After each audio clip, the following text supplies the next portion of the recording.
lo que te estoy invitando es a que veas formalmente una obra, pero al mismo tiempo leas el contenido. Por eso trabajo con músicos, por eso trabajo con artistas visuales, porque eso te permite ver que las realidades del mundo son inmensas. A mí me interesaba esta como relación entre lo ficticio y lo real, en donde pues no sabes dónde acaba uno y dónde empieza otro, ¿no? Y qué es más ficticio, si la literatura o lo que está fuera de los libros.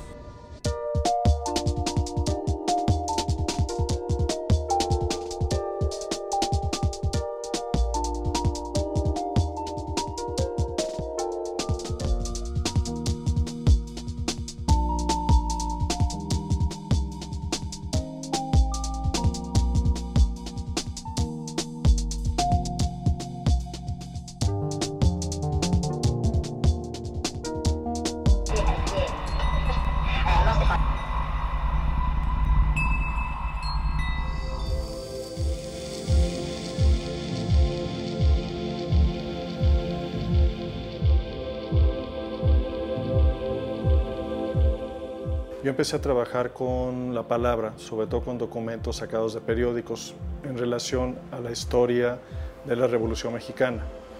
En ese tiempo lo que me interesaba a mí era cómo ubicar, entender qué había pasado con la Revolución y cómo contradecir la historia oficial. Parte de lo que hice fue buscar material en periódicos extranjeros, especialmente el Times de Londres, y encontré muchísimo material muy interesante que de alguna manera situaba lo que estaba sucediendo en México en esa época, a diferencia de lo que se veía o se entendía leyendo la historia oficial.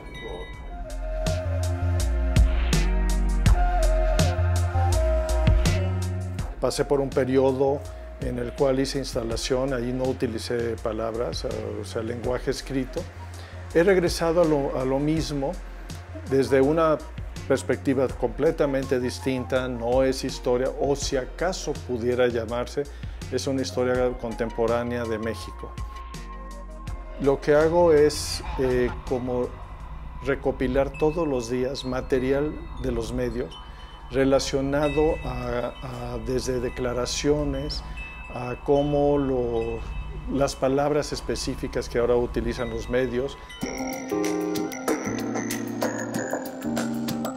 los titulares de los periódicos, sobre todo de los más salvajes, le hace la prensa, el Metro, todo eso, el gráfico, y hacer toda una serie de trabajos utilizando todo ese material como materia prima.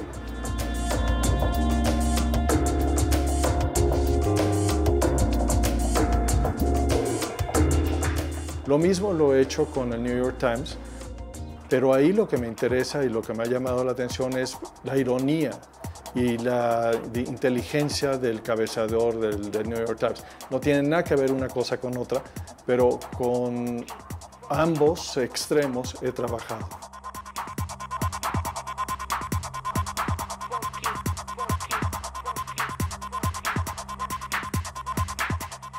Pues es muy divertido, o sea, finalmente no sufro haciendo toda esa recopilación. De hecho, es un placer encontrar y de repente me emociona porque, bueno, entre las cosas que he hecho es recopilar los apodos que tienen los narcos. No lo creerás, pero llevo aproximadamente 800, yo creo que un poco más de 800 ya, apodos recopilados de narcos, que también es una cosa muy extraña, como en México, en lugar de hablar y decir el nombre de fulano de tal Guzmán, dicen el Chapo. Automáticamente la percepción del personaje es diferente. El sicario más peligroso de los que tiene ese cártel se llama la Barbie. El tipo es siniestro, es el que ejecutó a aquellos 4 narcos en un video. No, yo no lo hago por el morbo, lo hago porque me parece realmente muy peligroso, porque a la mayoría de la gente, que además son los periódicos que más se venden, realmente les crea una paranoia. Y yo creo que tienen un objetivo muy definido y muy claro el que la gente perciba que todo lo que está alrededor es peligrosísimo y que ellos pueden ser muy vulnerables. Yo creo que hay un objetivo definido y muy claro. Chomsky lo maneja mucho en su libro Control Media y habla mucho de ese tipo de manejos. Yo desde hace muchos años he estado trabajando en 3 líneas. Uno es el concepto, el otro es el lenguaje y los otros son las técnicas.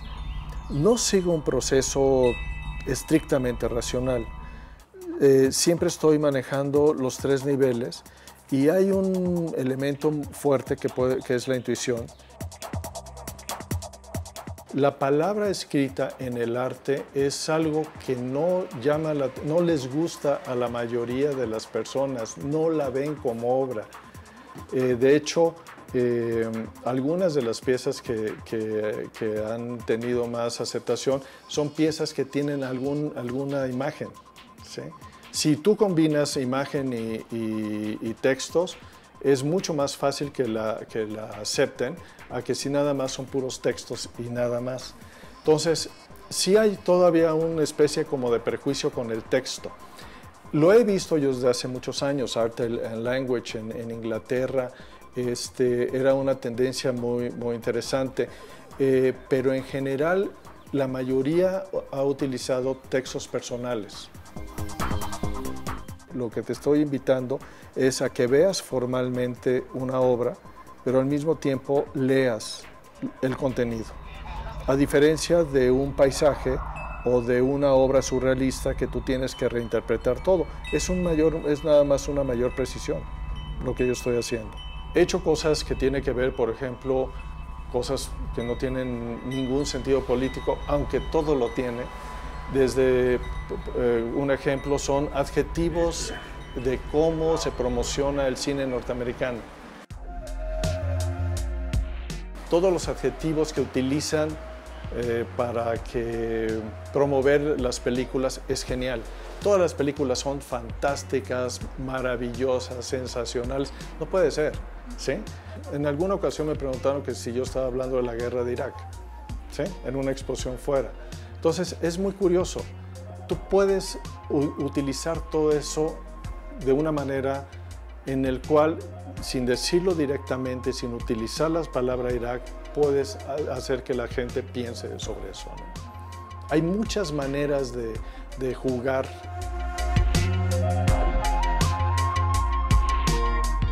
Son reflexiones que yo hago para tratar de entender cómo los medios están manejando la palabra. Y entonces, esa es, digamos, como mi fuente de inspiración y mi material de trabajo.